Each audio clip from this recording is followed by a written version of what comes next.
November 2017, inside the headquarters of the Philippine Stock Exchange, traders erupt in applause. That year, foreign direct investment into the Philippines hit $10 billion, 5 times higher than what it had been just a few years before. Money was pouring in from America, China, Japan, and Europe, all betting on the future of this tiny country's economy. And the Philippines was quickly becoming rich. In just the last 20 years, average incomes in the country had more than doubled. But as their influence has grown, one country in particular is starting to take notice: China. The Chinese Communist Party now regards the Philippines as a top strategic priority in its growing rivalry with the US. In just the past 2 decades, Beijing has funneled around $9.1 billion of investments into the Philippines, making it one of China's largest borrowers in Southeast Asia. In many ways, this is a massive asset. The investment has helped fund massive infrastructure projects, fueling the country's economy. And projections now expect the Philippines to be one of the fastest growing Asian economies for decades to come. But as is always the case, money doesn't come for free.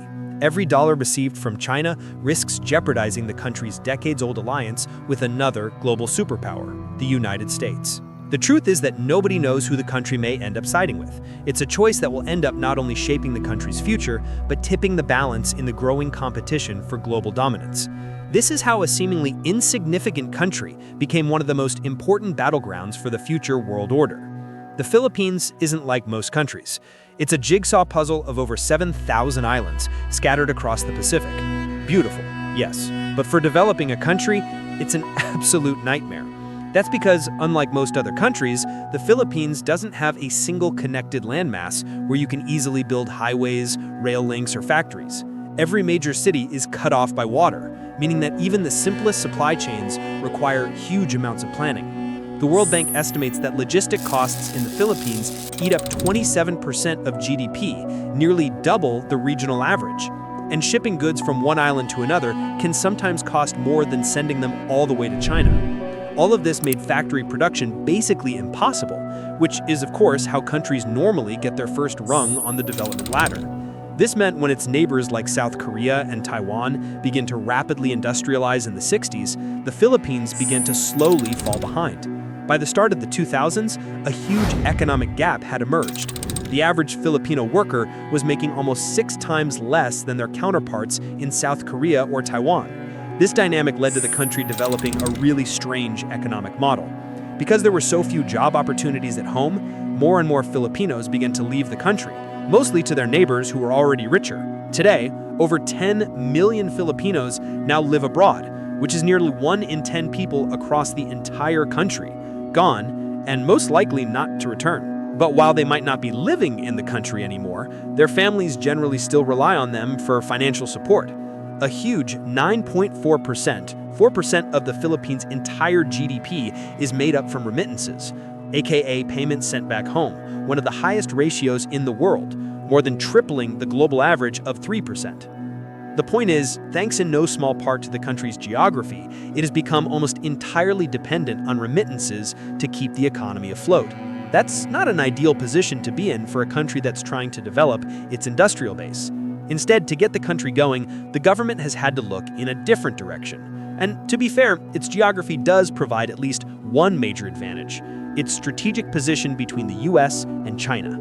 The Philippines sits right on the edge of the South China Sea, one of the most hotly contested waters on Earth. Roughly a third of global shipping passes through here every year, and crucially, 43% of global oil. Control of this passage can make or break a global empire, and will almost certainly be a key factor in the US-China rivalry. Needless to say, China cares a huge amount about maintaining allies in this region. And that meant that when Beijing first rolled out its Belt and Road Initiative, the Philippines was one of the first countries on the list. Xi Jinping himself called the country one of China's most important allies. So, for the past few decades, China has been spending huge amounts of money helping develop the country.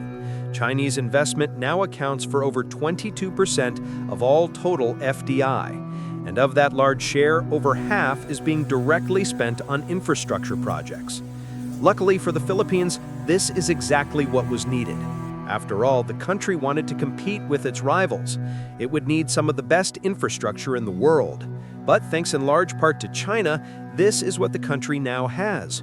Over the last decade, infrastructure spending has increased by over 500% and now accounts for nearly 6% of the country's entire economy, which is double the regional average. And the results are already starting to show. Before we look more at this, businesses who would have previously ignored the country are starting to view it as a valuable new opportunity.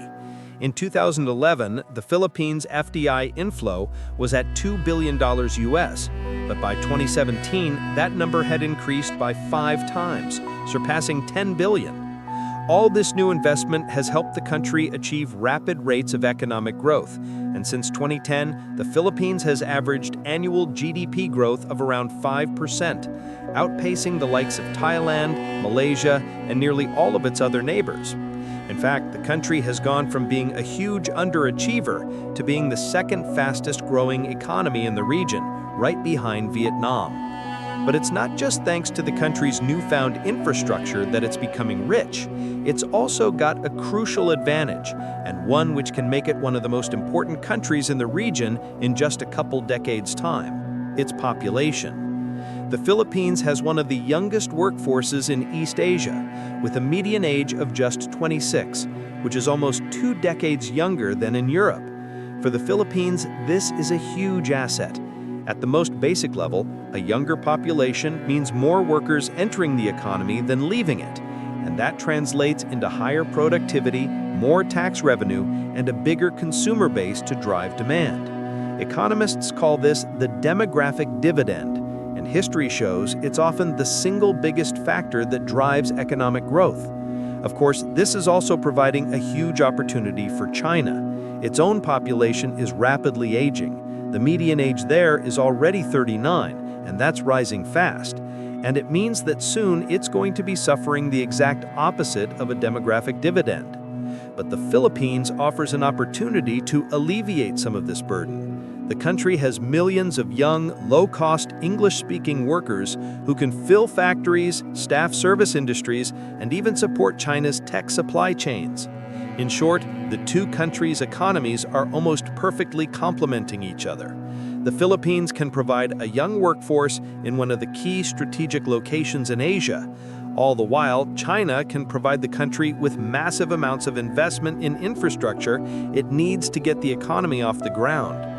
On paper, it's a perfect partnership, but that doesn't mean it's one without risk. Because while China might be one of the world's most important economies, there's another country which developing nations also rely heavily on, the biggest economy in the world, the United States. And here's where the situation gets a bit more difficult, because the same waters that make the Philippines a dream for global trade also make it a key target in the power struggle between the US and China. Whoever secures influence here doesn't just win an ally. They get to tighten their grip over the very heart of global trade. And the US is desperate to prevent China from doing this. Given its strategic location in the South China Sea, sitting right along critical shipping lanes and just a few hundred miles away from Taiwan, the country could be a key player if a war between Taiwan and China were to break out. Thanks to this, the US has been ramping up its military presence in the small island nation. In just the last few years, the Pentagon has poured billions into upgrading bases, building new airstrips, and even setting up fuel and weapons depots across Luzon and Palawan, positions deliberately chosen because they sit right on China's doorstep. As of 2024, 9 enhanced defense cooperation agreement sites were already spaced across the country. Their bases aren't just for show. They positioned the Philippines as a potential frontline territory in any future flashpoint between Washington and Beijing. And this puts the Philippines in a tricky situation. On the one hand, U.S. protection gives the country a powerful security guarantee against an increasingly assertive China, who doesn't exactly have a history of being the best neighbor. But at the same time, China is the Philippines' largest trading partner, providing the investments, infrastructure, and markets that fuel its economy. And so far, the Philippines has managed to avoid choosing sides. But that looks increasingly like an impossible task. As the US-China relationship grows more tense, nations are being forced to pick sides. The US wants reliable allies who will stand by them in a time of crisis, and China wants economic partners who won't undermine their strategic ambitions. To each superpower, neutral can quickly start to look like unreliable. And there's a real risk that by trying to keep both Washington and Beijing on side, the country risks ruining its relationship with both. But that's not the only challenge facing the country's prospects. Because while rapid rates of economic growth certainly make the country a bigger player on the international stage, that doesn't necessarily mean the benefits feed through to the average citizen. It all depends on how these gains are distributed. After all, if rising GDP coincides with massive increases in inequality, the average person might not see any real increase to their standards of living. And that's exactly what's been happening in the Philippines. The country has one of the highest levels of inequality in all of Asia, with a Gini coefficient of 42.3, well above the global average of 35 and surpassing all of its neighbors. Today, the richest 50 families alone are worth more than $86 billion. At the same time, nearly 1 in 3 Filipinos live below the poverty line. Of course, it's not like there aren't solutions to this. Many countries in East Asia used progressive taxation, strong welfare systems, and massive investment in education to narrow inequality while still growing rapidly. And it's actually quite normal for developing economies to struggle with inequality during their growth takeoff. The same happened in places like China and India. The real test is whether they can implement reforms before the gap becomes politically destabilizing. But in the case of the Philippines, getting these reforms through might be harder than you think. The country has a long history of corruption and political capture, and in 2024, it scored just 33 out of 100 in the Corruption Perception Index, ranking a disappointing 114th in the world. That means elites not only hold on to their wealth, but often shape the very rules of the game to protect it, making redistributive policies far more difficult to push through. And this is the Philippines paradox.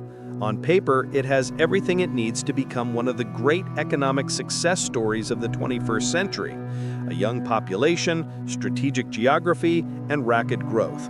But unless it can solve its inequality problem and rein in corruption, that country could end up stuck in the low-income trap. There's no doubt that the Philippines has come a long way from being the sick man of Asia to one of the region's fastest-growing economies. The country has impressively rewritten its fate, breaking down the geographical barriers that had held it back for decades through bold infrastructure. But the challenges remain. Geography, politics, and global tensions still cast long shadows. The question now isn't whether the Philippines can keep growing. It's whether it can build an economy resilient enough to withstand the storms ahead. With its young workforce, strategic location, and bold infrastructure, the Philippines has all the pieces to become the next superpower of Asia.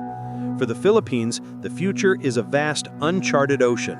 But this time, the winds seem to be blowing in its favor.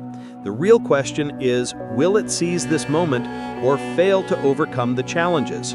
Only time will tell. But one thing is clear: the Philippines is no longer just a country to watch, it's a country ready to lead.